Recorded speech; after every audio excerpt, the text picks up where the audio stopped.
안녕하세요. 올 연말이나 내년 초쯤으로 결혼식 올릴 예정이었던 29살 여자입니다. 하지만 지금은 깔끔하게 파혼했어요. 파혼한 남자친구를 포함해서 주변 몇 명은 제가 너무 이기적인 것 같다고 했어요. 하지만 저는 그렇게 생각하지 않거든요. 여러분들께서 제 이야기 들어보시고 정말 제가 이기적인 건지 한번 판단해 주시길 부탁드리겠습니다. 남자친구는 친하게 지내던 지인의 소개로 만나게 되었습니다. 남자친구도 그 지인과 친구 사이였고, 그렇다 보니 서로를 모르고 지내던 저랑 남자친구를 이어줬던 거예요. 연애를 시작했을 때 남자친구의 나이가 31살이었습니다. 연애는 횟수로만 치면 3년을 했어요. 남자친구가 결혼하고 싶다는 이야기는 연애 초반 때부터 나왔습니다. 연애 시작하고 첫 해를 넘기며 지나가는 듯이 이야기를 먼저 꺼내더라고요. 나도 이제 32이지 않냐. 연애도 연애지만 결혼 생각도 해야 할 나이다 하면서요. 그땐 그걸 당연히 청혼이라고 생각하진 않았어요. 하지만 그 덕에 저도 어느 정도 결혼을 염두에 두고 만남을 이어왔어요. 그런데 그 이후부터 남자친구가 본격적으로 결혼에 대한 굳은 의지를 내비치기 시작했습니다. 제가 이야기를 들어놓고 모른 척을 하는 건 줄 알았나 봐요. 레파토리는 맨 처음 말했던 것과 똑같았어요. 내 나이가 이제 벌써 32이다 어쩌고 저쩌고. 한국에서는 그 나이에 결혼하는 게 늦은 것도 아닌데 나이 타령하면서 조선시대 같았으면 벌써 애가 장가갈 나이다 이런 식으로 이야기를 하는 겁니다. 뭔 소리를 하고 싶어서 저렇게 나이 타령을 하는 건가 싶었는데 나중에 가서 하는 말이 하루빨리 결혼해서 자리 잡고 안정적으로 사는 모습 보여드려야지 부모님께 효도하는 거 아니겠냐 하는 거예요. 그래서 제가 단도직입적으로 남자친구한테 지금 나한테 청혼하는 거냐고 물어봤고 이렇게 얼렁뚱땅 청혼하는 거면 나는 못 들은 걸로 하겠다. 제대로 똑바로 준비해와라 했습니다. 뭐 요즘에 청혼 받으면 기본적으로 야경 끝내주는 호텔에서 명품 가방 선물 주면서 한다는데 그런 청혼 바래서 그런 것 아니에요. 그런 거 받으면 당연히 기분이야 좋겠지만 그런 것보다 더 중요한 것들이 있잖아요. 결혼을 하려면 꼭 알아야 할 현실적인 것들 말입니다. 결혼을 위해 어느 정도 준비되어 있는지, 앞으로는 어떻게 할 계획인지 같은 구체적인 이야기를 듣고 싶었어요. 심지어 결혼을 하자고 말을 꺼내는 사람이 고작 한다는 소리가 부모님께 걱정 끼치기 싫고 효도하고 싶어서 결혼하겠다라는 말이라면 그 이야기 듣고 결혼을 결심하는 사람이 세상 어디 있겠나요? 그런데 정말 더 충격적이었던 건 남자친구가 제 말을 듣고 나서 현재 자기 상황에 대해서 이야기를 해줬는데 모아놓은 돈이 1,500만 원이 전부였다는 사실이었습니다. 물론 결혼할 때 돈 얼마 가지고 온 것만 가지고 그 사람을 평가할 수 없다는 사실은 저도 잘 알고 있습니다. 하지만 당시 제 나이가 27살 때였는데 대기업도 아니고 평범한 일반 기업에서 사회생활 막 2년 된 햇병아리 사회초년생이었던 저도 당시 2천만 원이 넘는 저금을 가지고 있었어요. 그런데 저보다 5살 많은 남자친구가 결혼하자고 징징 노래를 불러싸던 그 남자친구가 당장 까놓고 보니 5,100만 원도 아니고 1,500만 원이 전부라고 하니 놀랄 노자 황당할 따름이었죠. 그래서 결혼이 그렇게 급한 상황이거든. 나 말고 다른 사람 만나라고 이야기했어요. 돈 얼마 때문에 이별을 하자는 속물이 되는 것 같아서 싫었지만 아무 준비도 없이 결혼을 하겠다고 드는 사람과 미래를 준비하는 것도 답이 없다고 생각했거든요. 제가 뭐 다른 사람들처럼 남자라면 모름지기 결혼할 때 집을 해와야 한다 그런 걸 바라는 건 아니었습니다. 하지만 결혼은 현실이잖아요. 성격 좋은 건 장점이긴 하지만 경제관념 없는 건 아무리 성격 좋다는 거 하나만 가지고 도무지 커버할 수가 없었거든요. 그런데 남자친구가 그럼 자기한테 시간을 좀 달라고 하더라고요. 앞으로 자기 통장에 1억 찍힐 때까지 열심히 저축하겠다. 그리고 나서 청혼을 하겠다. 뭐 이런 식으로요. 1억으로 서울에서 뭐 아무것도 못한다는 사람들이 많긴 했지만 저는 그 말을 믿어보기로 했어요. 어차피 로또라도 당첨되지 않는 한 짧은 시간 내로 남자친구가 그 돈을 만들 수 있는 방법은 없었고 그 사이에 정말 남자친구가 결혼 상대로는 글러먹은 사람이라는 걸 느끼게 되면 굳이 그 돈을 모을 때까지 기다릴 필요도 없이 헤어지면 되는 거라 생각했으니까요. 그리고 무엇보다 저는 당시 결혼 자체가 그렇게 급한 나이는 아니었으니 저한테는 문제될 게 없다고 생각했습니다. 오히려 남자친구가 진짜 1억을 모아오면 지금 당장 모아놓은 돈이 적을지라도 믿음직한 배우자감이 될 수 있을 거라고 생각도 했습니다. 당시 남자친구 연봉이 4천에서 5천 사이였는데 정말 숨만 쉬고 돈만 모은다고 해도 최소 2년은 넘게 걸리는 일이잖아요. 일반인이 허리띠 졸라매서 사는 경우라고 해도 남자친구가 1억을 모으는 데는 최소 3년 반 정도 걸리지 않겠나 생각을 했어요. 3년 반 내로 그걸 해내면 남자친구 나이가 35, 36 될 텐데 나쁠 거 없다 싶었네요. 32 나이까지 모아놓은 돈 한 푼 없는 거나 마찬가지인 무책임한 남자가 좋은 배우자감이 되겠다 생각한 건 그렇게 1년을 더 연애하고 나서였습니다. 원래 저랑 연애 시작할 당시에는 남자친구는 회사 근처에 원룸을 얻어서 거기서 생활 중이었는데 돈 모으겠다고 방 빼고 부모님 집으로 들어갔고 도시락 싸고 다니고 술, 담배도 다 끊어버리고 하면서 정말 미친 듯이 돈을 모았나 보더라고요. 1,500만 원밖에 없던 통장은 1년 만에 5천만 원이 넘는 금액이 찍혀 있었어요. 그리고 그때 이 사람이 할 땐 하는 남자구나 하는 생각이 들었지요. 그때부터 저도 남자친구와 결혼을 한다는 걸 염두에 두고 제 월급도 같이 저축을 하기 시작했습니다. 남들이 보면 제가 결혼하려면 남자친구한테 1억 모아오라고 시킨 거나 마찬가지처럼 보일 텐데 저라고 돈 한 푼 없이 결혼할 수는 없었으니까요. 연봉 차이가 있었기에 남자친구가 모으는 돈과 똑같이 모을 수는 없었지만 저도 제 나름대로 최선을 다해 돈을 모으기 시작했어요.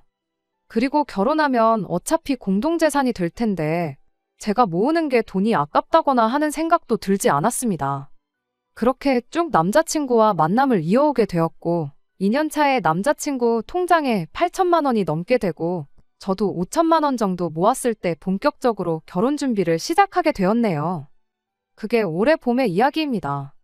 그렇게 남자친구와는 계속해서 저축을 하면서 결혼 준비를 차근차근 시작하기로 했어요. 남자친구도 이미 결혼하고 싶다는 이야기 꺼내고 2년이나 지났는데 뭐 급하게 할 게 있냐면서 천천히 준비하자는 분위기였고요. 그래서 올 겨울이나 내년 초쯤에 결혼식을 올리자고 결정을 하게 된 겁니다. 그렇게 되면 아마 남자친구는 1억 정도, 저도 못해도 6천에서 7천 사이로 모이지 않겠나 싶었고 그 돈이면 대출 끼고 적당한 전세의 결혼식 비용까지 다 가능하리라 생각됐거든요. 그렇게 본격적인 결혼 준비 시작하고 얼마 지나지 않아서였어요. 제 위로 오빠가 있어요. 저희 오빠는 남자친구와는 나이가 같아요. 오빠랑은 안 보고 지낸 지가 꽤나 오래됐는데 뭐 무슨 일이 있어서 연을 끊고 지내거나 그런 건 아니었고요.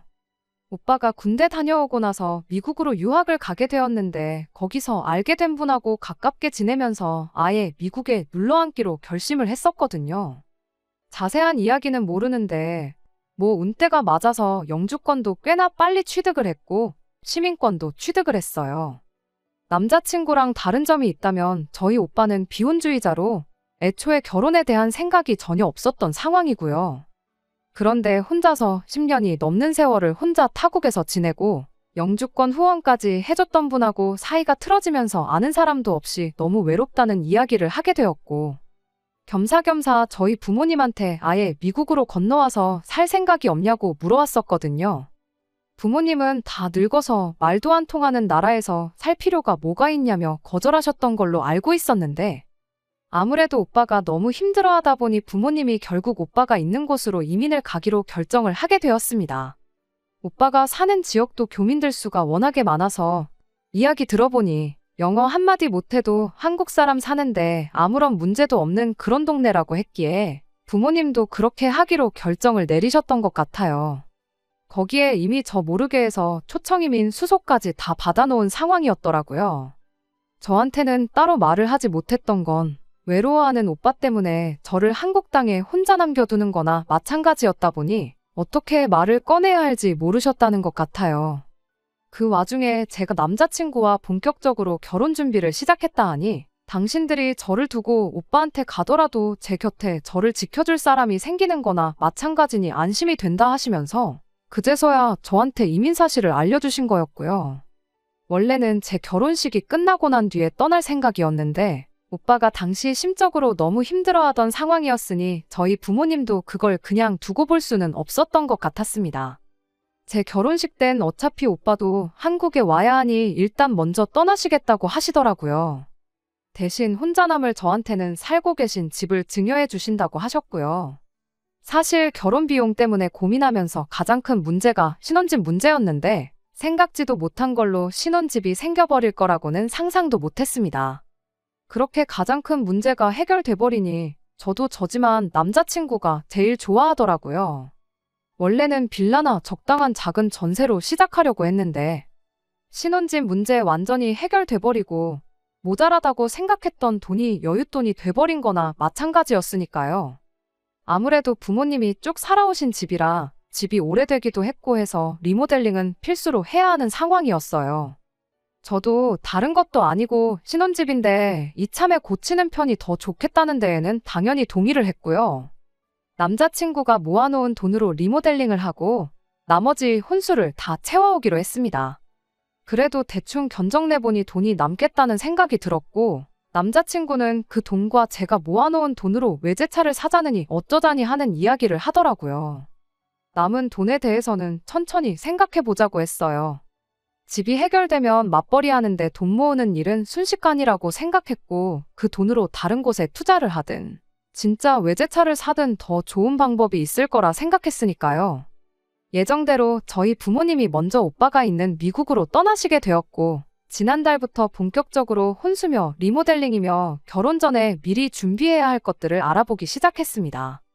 리모델링 업체를 정한다고 여기저기 다니면서 견적 내보고 비교하고 있다가 괜찮아 보이는 분을 만나 그 업체로 정하게 되었어요. 그리고 나서 이제 벽지며 바닥이며 자세한 내용에 대해 처음 상담을 받기로 한 날이었는데 남자친구가 그 자리에 자기 부모님을 데리고 왔더라고요. 업체는 제가 여기저기 다녀보면서 알아볼 거 다 알아보고 정한 건데 한다는 말이 제가 경험도 없고 그러니 괜히 눈탱이 맞을 수 있다고 도와주러 온 거라고 하더라고요. 저도 처음엔 조금 어이가 없긴 했지만 저희 부모님도 벌써 미국으로 떠난 상황이었다 보니 그래도 경험 많은 어른이 같이 있으면 도움이 되지 않겠나 하는 생각이 들어서 같이 업체에 방문을 하게 되었지요. 시작하자마자 남자친구 부모님이 도어락부터 인터폰 같은 건 돈 받지 말고 그냥 해달라고 하면서 업체 실장님하고 조율을 하기에 잘 데리고 왔다는 생각이었어요. 그런데 벽지랑 장판을 고르는 와중이었는데 안방에 들어갈 벽지랑 장판만 다른 걸로 하자고 하시면서 당신들 마음에 드는 걸로 고르시더라고요. 제 스타일도 아닌 걸 억지로 하라고 하시는데 이게 뭔가 싶었어요. 견적 다 내고 나서 같이 식사를 했는데 그때는 분위기상 넘어가긴 했는데 자꾸 안방 벽지랑 장판 이런 게 자꾸 마음에 걸리더라고요. 방 3개짜리 아파트긴 하지만 이러나 저러나 잠자는 시간 포함하면 하루 중에 집에서 가장 오랜 시간을 보내는 방인데 장판이랑 벽지가 제 마음에 안 들면 정이 안 갈 것 같아서요. 그래서 남자친구 부모님 같이 식사하는 자리에서 벽지랑 장판은 그냥 집 전체 똑같이 통일성 있게 해야겠다고 말을 꺼냈죠. 그런데 그 말을 듣더니 두 분 반응이 얘가 무슨 소리를 하냐 하는 반응이었습니다. 이어서 나온 말에 저는 어이를 상실하고 말았어요. 아니, 그때 이미 이 결혼은 끝장났구나 하는 생각을 갖게 되었습니다. 남자친구 부모님이 저한테 한다는 소리가 그 방은 자기들이 쓸 방이니 자기들이 고른 벽지와 장판을 그대로 써야 한다고 대답을 했으니까요. 다른 방도 아니고 신혼집 안방을 쓰겠다는 말이 뭔 소린가 싶었습니다.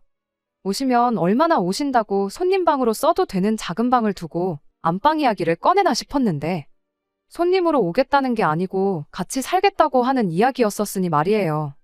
남자친구 부모님도 제 반응을 보더니 남자친구한테 아직 말 안 했냐는 듯한 반응이더라고요.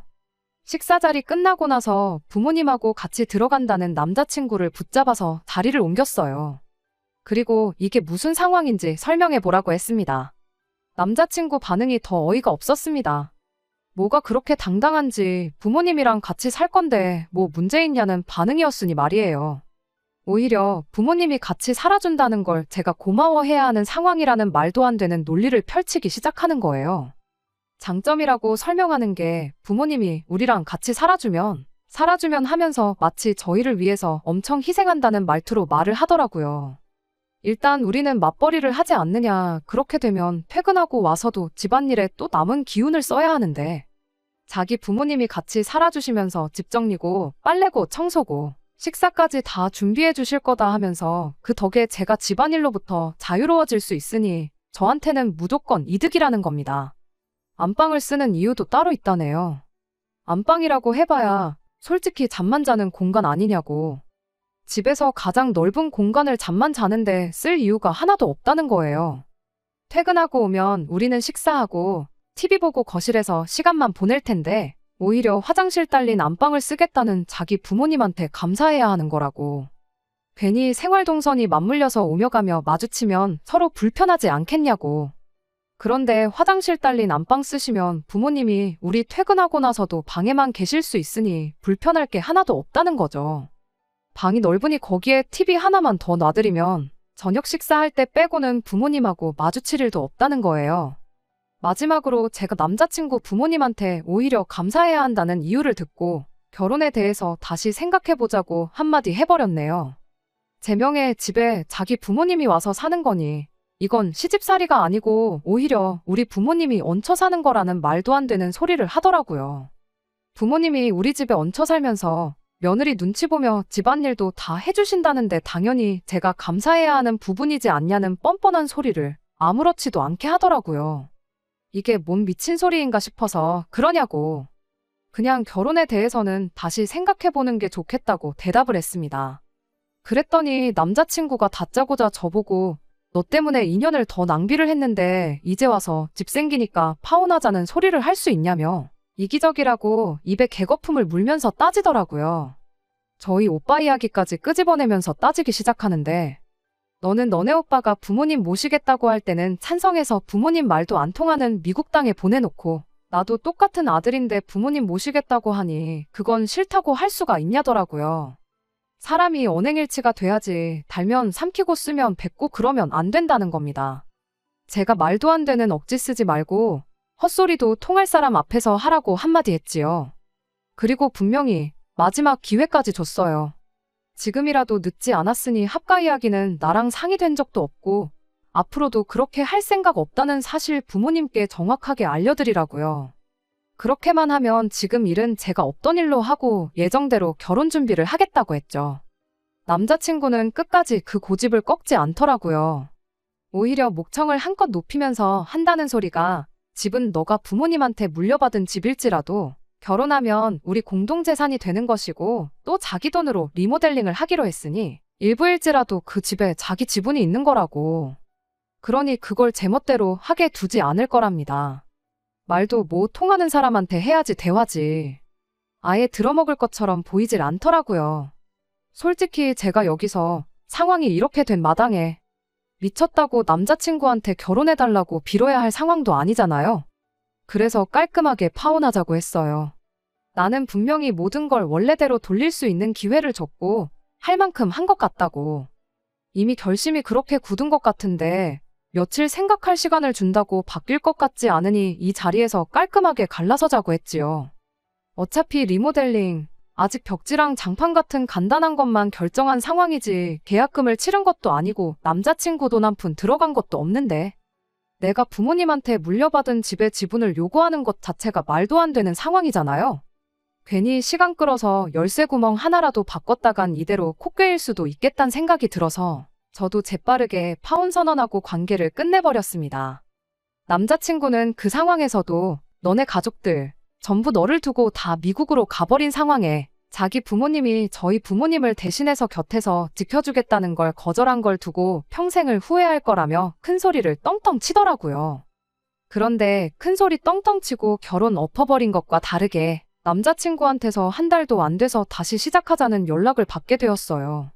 같이 사는 건 당연히 없던 일로 하겠다고 하는데 솔직히 그 말에 믿음이라곤 일도 가지 않았어요. 나중에 말 바뀔지 누가 알겠어요. 그래서 이렇다고 또 연락 올 줄 모르고 전화번호 차단 안 한 내 잘못이라고 한마디 해주고 연락 끊어버렸습니다. 그리고 얼마 지나지 않아 남자친구를 저에게 소개해준 지인에게서 연락을 받게 되었습니다.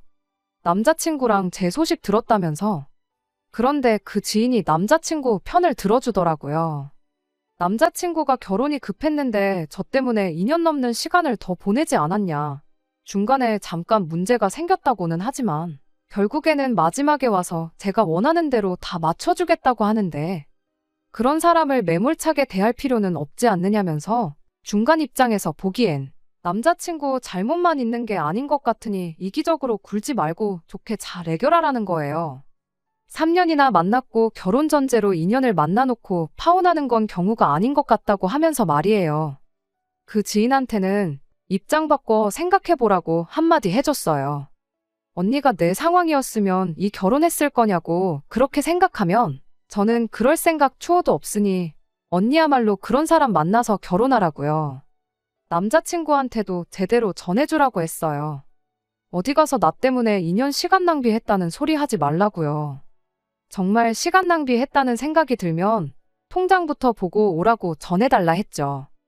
애초에 2년 전에 저랑 헤어졌다고 1,500 가지고 결혼이나 했겠냐고. 지금 통장에 1억 가까이 모으게 해준 나한테 엎드려 절해도 모자랄 판 아니지 않냐고 한번 물어보라고 했네요. 그리고 지금 1억 모아놨다고 해서 당장 안방은 시부모한테 내주고 결혼 생활 시작할 사람 찾아야 하는데 요즘 세상에 그런 사람 찾을 수나 있겠냐고. 똥 묻은 개가 겨 묻은 개 나무라지 말고 주제 파악부터 하라고 전해주라 했습니다. 그리고 그 언니랑도 앞으로 연락하지 말고 지내자고 했네요. 가까이 지내던 지인과 남자친구 두 사람을 동시에 잃게 되었는데 솔직히 전혀 아쉬운 점이 없습니다. 오히려 제 인생에 가장 쓸모없는 두 사람 내쳐버렸으니 저한테는 이득이라고 생각해요. 제 선택의 아쉬움도 후회도 없고 지금은 되려 못한 말 다 쏟아버린 것 같아서 속이 후련합니다. 끝까지 들어주셔서 감사합니다. 오늘의 사연은 여기까지입니다. 구독과 좋아요, 알람 설정 부탁드리고 더 좋은 사연으로 다시 찾아뵙겠습니다. 감사합니다.